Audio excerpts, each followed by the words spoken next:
Welcome, curious minds, to Modern Money, the podcast where we pull back the curtain on the often misunderstood world of government finance and monetary systems. I'm Alex. And I'm Jamie. Today, Alex, we're not just talking about money. We're diving into the actual plumbing of how the U.S. federal government creates and spends it. This is the nitty-gritty, the step-by-step reality, far beyond the headlines. Exactly, Jamie. Our goal today is to go granular. We'll trace the journey of a dollar from the moment Congress authorizes its expenditure through the Treasury's meticulous accounting right down to the digital debits and credits at the Federal Reserve. We'll show you precisely how new money enters the financial system. And that means we're also going to dismantle those persistent myths, the idea that taxes fund spending or that the national debt is like a credit card bill. We're going to break down why those analogies fail when you're talking about a monetary sovereign like the United States. We're aiming for exhaustive detail, so grab a pen or just lean back and let the mechanics unfold. This is the truth behind federal spending. All right, Jamie, let's begin at the very top. Before a single dollar can be spent, there has to be legal authorization. This is phase one, appropriation, the authority to spend. So no rogue spending. It all starts with Congress, right? But even before Congress, there's the president's role. Absolutely. It kicks off with the president's budget request. Now, this isn't spending authority itself. Think of it as the executive branch's comprehensive proposal, meticulously crafted by individual federal agencies and then rigorously reviewed and shaped by the Office of Management and Budget, OMB. OMB consolidates these detailed requests, aligning them with the president's policy agenda and economic projections. This massive document is submitted to Congress by the first Monday in February for the fiscal year starting October 1st. So that's the detailed blueprint for the year, but it's still just a proposal. No money moves yet. Correct. The legislative branch then takes the reins. Next up is the Congressional Budget Resolution. Both the House and Senate budget committees draft and pass this. It's a concurrent resolution, which is key. It doesn't become public law, meaning the president doesn't sign it. But it sets crucial aggregate spending ceilings and revenue targets for the coming fiscal year. This is where we hear about 302A allocations, right? Those top-line numbers that the appropriations committees have to stick to. Exactly. And the Congressional Budget Office, CBO, provides that vital independent scorekeeping here, analyzing the fiscal impact of these plans. Now, before even the appropriations are made, there's another essential step, authorization bills. These are often overlooked, but they're foundational. What exactly do they do? These are enacted by various standing committees in Congress, like Armed Services or Energy and Commerce. Authorization bills create, continue, or modify the legal authority for federal programs and agencies to exist and operate. They define the program's mission, its scope, and often set maximum funding levels. You literally cannot spend money on a program that isn't legally authorized, even if funds are appropriated for it.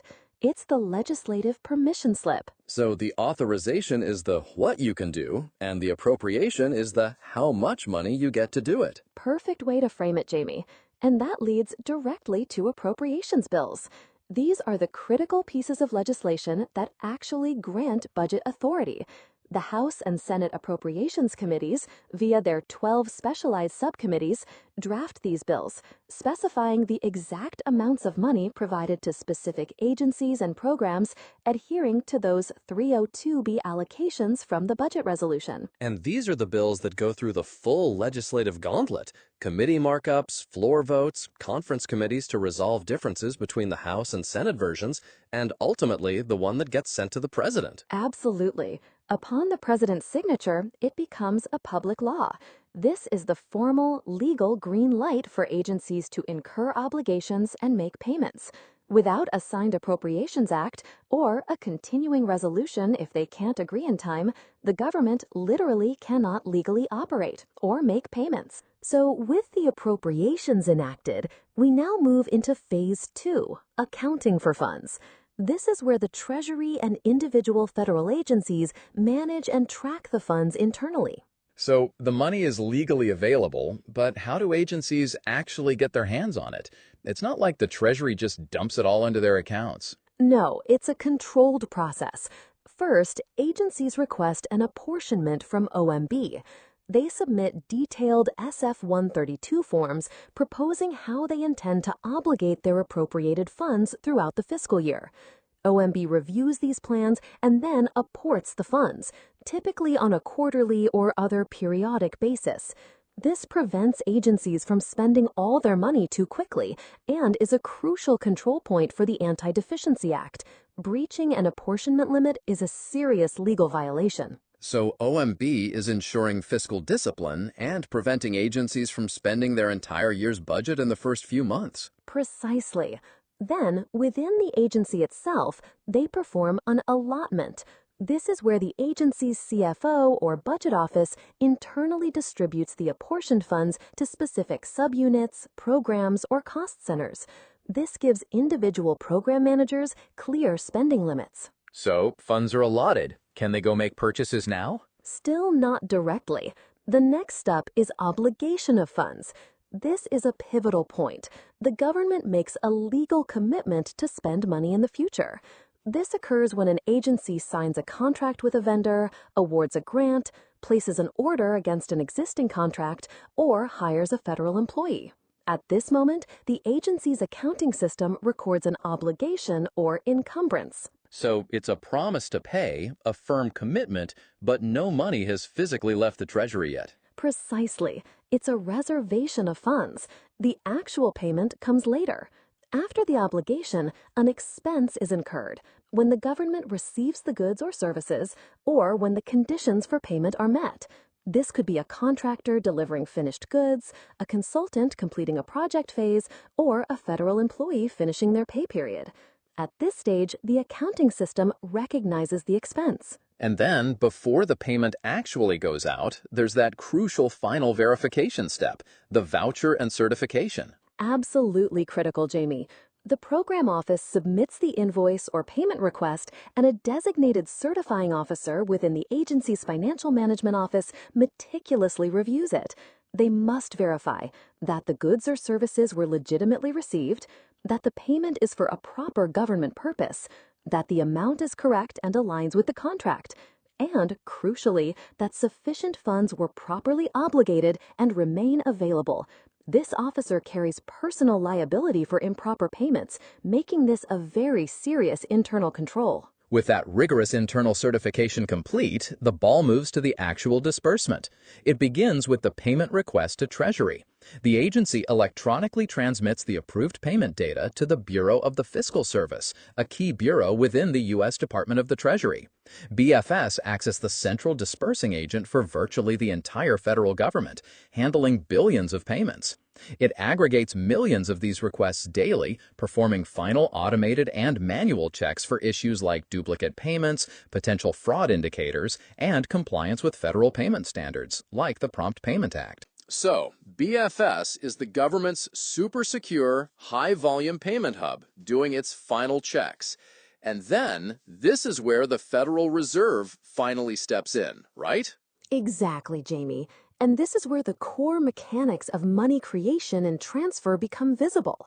BFS, on behalf of the Treasury, sends its compiled payment instructions to the Federal Reserve Bank of New York. Remember, the FRBNY manages the Treasury General Account, which is the U.S. government's principal operating checking account. It holds almost all of the federal government's cash balances, which are continuously replenished by tax receipts and proceeds from Treasury security sales. Okay, so the Treasury has this TGA at the Fed, and when it wants to pay, it tells the Fed what to do, like writing a check on its bank account. That's a good starting analogy, but it's more profound than a simple check. The Federal Reserve, acting on the Treasury's instruction, performs a simultaneous debit and credit on its own balance sheet.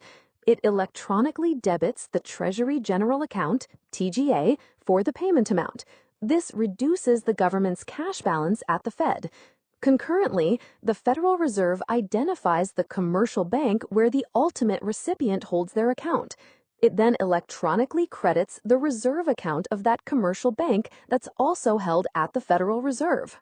So if the Treasury is paying a Social Security beneficiary at Bank X, the Fed reduces the TGA balance and simultaneously increases Bank X's reserve balance at the Fed. You've got the mechanics perfectly. This precise transfer happens via the ACH network for most high-volume, lower-value payments like Social Security benefits and federal employee salaries, or via the Fedwire Fund service for large-value, time-sensitive payments like major contractor payments. And this is the central point, Alex. This is where people get stuck. Where did the money come from for the TGA to debit? And, crucially, how does the government add money into the economy without tax dollars? This is where the magic or the confusion happens. Excellent, central questions, Jamie. And this is where the money creation aspect for a monetary sovereign truly distinguishes itself. The U.S. federal government, as the issuer of the dollar, is not financially constrained by tax revenues or prior borrowing in the way a household or business is. When the Treasury makes a payment, the dollars that appear in the recipient's bank account are, from the private sector's perspective, newly created financial assets. The act of government spending itself is the primary mechanism for introducing new money into the private sector. Now, the TGA's balance is indeed replenished by two primary means: tax receipts and the issuance of Treasury securities, borrowing. When private entities pay taxes, their bank's reserve accounts at the Fed are debited and the TGA is credited.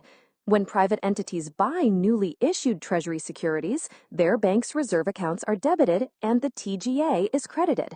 These actions shift existing reserves into the TGA. However, and this is the crucial point, the government's operational ability to spend is not ultimately limited by the TGA balance in the same way your checking account balance limits your spending. The Federal Reserve, as the currency issuer, possesses the operational capacity to always fulfill the Treasury's payment instructions. It can always make the necessary credits to commercial banks' reserve accounts on behalf of the Treasury. The dollars for the TGA technically already existed within the overall system. They were initially put there by the Fed's own operations, or they are transferred there from the private sector. So, to directly answer how the government adds money without tax dollars, the government doesn't need tax dollars to initiate spending. It spends by creating new deposits in the private sector. When the Treasury spends, it credits private bank accounts, effectively creating new bank deposits. These deposits are then backed by new reserves created when the Fed credits the commercial bank's reserve account. The Federal Reserve's open market operations, particularly when it buys Treasury securities from commercial banks, are the most direct mechanism for creating new bank reserves. These reserves are the fundamental base money of the financial system. While the Treasury spending shifts existing reserves from the TGA into the commercial banking system, the Fed's OMOs are the engine for increasing the total quantity of reserves in the system. So, government spending introduces new financial assets, and the Fed manages the base money supply. Fascinating. So the spending itself is the act of creation for the private sector's perspective. It's not a pre-funded budget, it's a dynamic, ongoing issuance. Precisely. This is the essence of monetary sovereignty. These payment instructions happen via ACH for high-volume, lower-value payments like Social Security benefits. Okay, so Bank X's reserve account just got credited by the Fed. What's the final step to get the money to the actual person? The final step to the actual payment is the commercial bank credits the recipient's account. The beneficiary's bank, having received that credit to its reserve account from the Fed, then updates its internal ledger and credits the individual's checking or savings account. That's when the money is truly accessible and spendable for the payee. And then there's constant reconciliation and reporting by BFS, agencies, and the Fed, ensuring everything balances and providing transparency.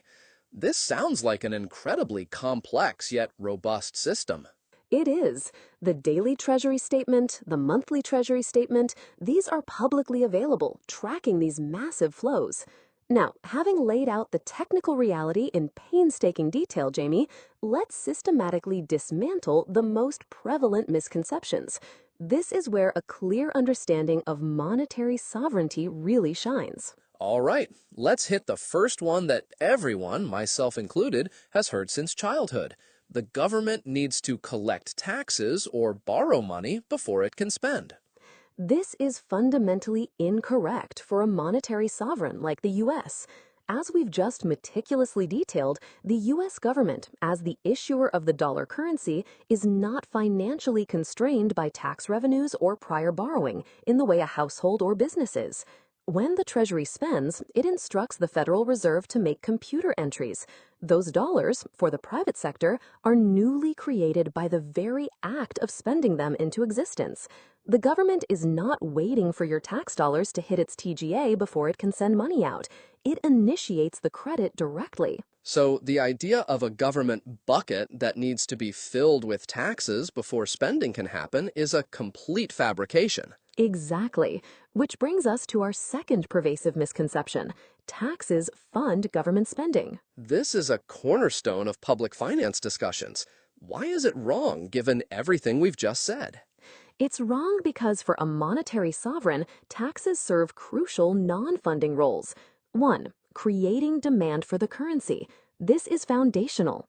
You need dollars to pay taxes, which ensures everyone wants to earn and hold dollars, giving the currency value and facilitating transactions. It's the mechanism that enforces the government's monopoly on its own currency. 2. Draining reserves or destroying money. When you pay taxes, your commercial bank account is debited. Crucially, your bank's reserve account at the Federal Reserve is debited and the TGA is credited. This reduces the overall level of commercial bank reserves in the system. It's a net drain on private sector liquidity, effectively destroying money from private circulation. It's a contractionary force, not a funding operation. 3. Controlling inflation. By removing purchasing power from the private sector, taxes are a primary fiscal tool for managing aggregate demand and preventing inflation. If the government were to spend excessively without sufficient taxation or other drains, it risks too many dollars chasing too few goods, driving up prices. 4. Resource allocation and redistribution. Taxes are vital for achieving social and economic policy goals, such as redistributing wealth, incentivizing certain behaviors, e.g. green energy investments, or disincentivizing others, e.g. consumption of harmful products. So taxes are about managing the economy, maintaining the currency's value, and shifting resources, not about financially enabling spending. Precisely. Third misconception, government debt is a burden on future generations, just like a household mortgage. This one seems so intuitively true from a personal perspective. My mortgage is a burden on my future income. But the analogy fails. For a monetary sovereign, government debt, treasury securities, are simply highly liquid, interest-bearing financial assets for the private sector. When the Treasury issues debt, it's providing safe, liquid savings vehicles for individuals, corporations, foreign governments, and commercial banks. When that debt matures or interest is paid, the payment is executed just like any other government spend. A debit to the TGA, a credit to a commercial bank's reserve account. It's a transfer of funds within the economy. The real burden, if any, is if government spending leads to misallocated real resources or significant inflation, diminishing real economic output for future generations. A monetary sovereign cannot truly default on debt denominated in its own currency. And if the Federal Reserve holds a lot of that debt, it's almost an internal accounting transfer, given the Fed remits its profits back to the Treasury. It's like my left pocket paying my right pocket. Exactly. Fourth misconception, the government needs to borrow from China or other foreign entities to fund its spending. The classic geopolitical fear tactic, often deployed in political debates. It's utterly misguided. Foreign entities hold U.S. treasuries primarily as a safe and liquid investment choice. They acquire U.S. dollars through trade by selling goods and services to the U.S. Rather than holding those dollars as idle cash, they choose to convert them into interest-bearing treasury securities. It's their voluntary investment decision to hold our currency assets, not a U.S. dependency. The U.S. government's ability to spend dollars is not constrained by whether foreigners buy its debt. It can always issue dollars. So it's an investment decision for them, not a lifeline for us. Precisely. Finally, the fifth misconception. The Federal Reserve is completely independent and can control the money supply without regard for government spending. There's this idea that the Fed operates in a perfect vacuum, aloof from fiscal policy, completely separate. While the Fed enjoys operational independence in setting monetary policy to achieve its mandates of price stability and maximum employment, its actions are deeply intertwined with fiscal policy. Treasury operations, government spending, adding reserves to the banking system, and tax collection and debt issuance draining reserves cause massive daily fluctuations in the overall level of commercial bank reserves. The Fed, to maintain its target for the federal funds rate, the overnight interbank lending rate for reserves, constantly conducts open market operations, like repurchase agreements and reverse repos, to offset these very fluctuations. So the Fed is essentially managing the liquidity of the banking system, ensuring there's always enough oil in the engine for the government's payments to clear and for the target interest rate to be met. Exactly. It manages the plumbing of the financial system to ensure smooth functioning, which directly accommodates government fiscal operations. While not explicitly coordinated on a day-to-day basis, large-scale fiscal deficits can influence the broader financial environment and potentially impact the Fed's policy choices, and vice versa. It's an interdependent relationship, not a completely separate one. The Fed can't ignore the massive fiscal flows when conducting monetary policy. This clarifies so much. It's not about two totally distinct realms, it's about two highly connected parts of the same system, with different mandates but operating within the same currency framework. Precisely, Jamie. And this is why understanding these distinctions is so crucial. The entire framework of how a monetary sovereign operates changes how we think about limits to government spending. It's not about finding the money, it's about the real economic capacity of the nation. So the core takeaway from this exhaustive dive, Alex, is that the U.S. federal government, as a monetary sovereign, faces no financial constraint in its ability to issue dollars. Its true constraints are real resource constraints, the availability of labor, raw materials, technology, and productive capacity within the economy. These are the real economic limits, not the ability to find dollars. Couldn't have put it better myself. This clarity empowers us to engage in far more informed discussions about fiscal policy, deficits, and the genuine economic implications of government action, shifting the focus from fictitious financial limits to real economic impact. Absolutely. This has been a truly enlightening conversation. For our listeners who genuinely want to understand the mechanics, this is invaluable. It's far more complex than a household budget, but also far more powerful. My pleasure, Jamie. This is the power of understanding the actual mechanics, moving beyond simplistic analogies to the truth. Indeed. For more deep dives into the mechanics of our economic system, make sure you're subscribed to The Sovereign's Purse. You can find us at your podcast website, social media handle. Thanks for joining us. Until next time, keep asking the difficult questions and demanding the technical truth.